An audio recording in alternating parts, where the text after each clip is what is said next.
Hi everyone, I'm Dr. Tracy Scapestra and this is your new activity demo.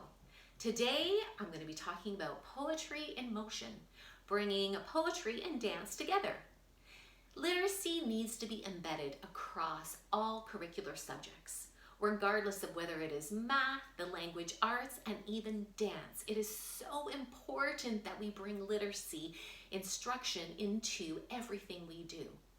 All curriculum has its own language. There is meaning in everything that students are learning, and we learn through words.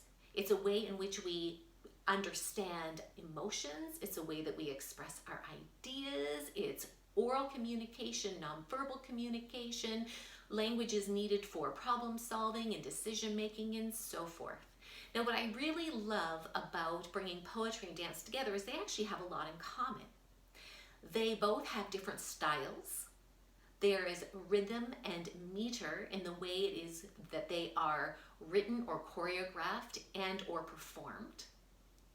They are also very abstract often in nature, and so you need to interpret them. It's interesting the way that you look at poetry or you look at dance, and you're often not sure what it is that perhaps the author or the choreographer had in mind. And so it really gets you thinking critically. They use a lot of imagery as well. So it's beautiful when you can take a poem and you can bring a body into it and you can articulate a poem in a very new way. So that's what I want to do with you today.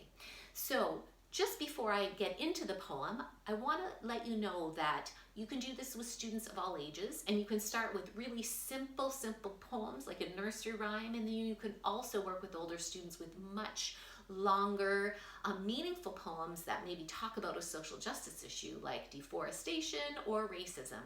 So again, there's so many beautiful poems in the world that are perfect for children, for different topics that you can work with. And it's always good to start with the poem, to really look at what does this poem mean? So I trust that you would know how to do that with your students. The next is to make sure, are they comfortable in their bodies? And so you can go through the dance elements to make sure that the students really have a sense of, how might I move my body and how can my body communicate ideas? And then you bring the two together. So I'm going to read the poem and then I'm going to demonstrate the poem for you while reciting the poem, and then I'll do it one last time where I'm just doing the actions without the words. So this is by Shel Silverstein, and it is The Voice.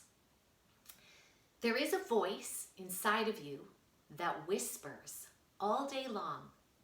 I feel that it is right for me. I know that this is wrong. No teacher, preacher, parent, friend, or wise men can decide.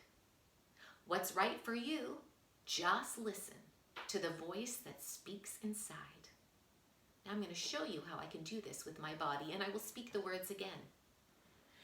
There is a voice inside of you that whispers all day long.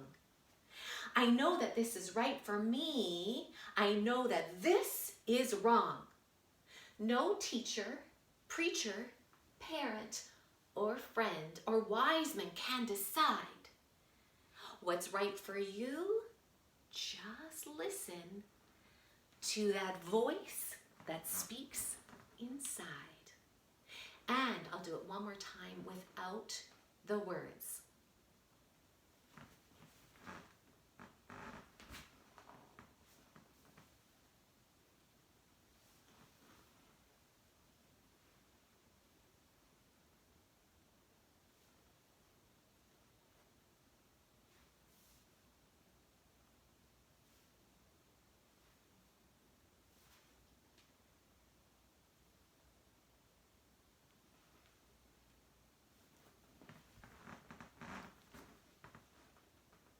So there you have it.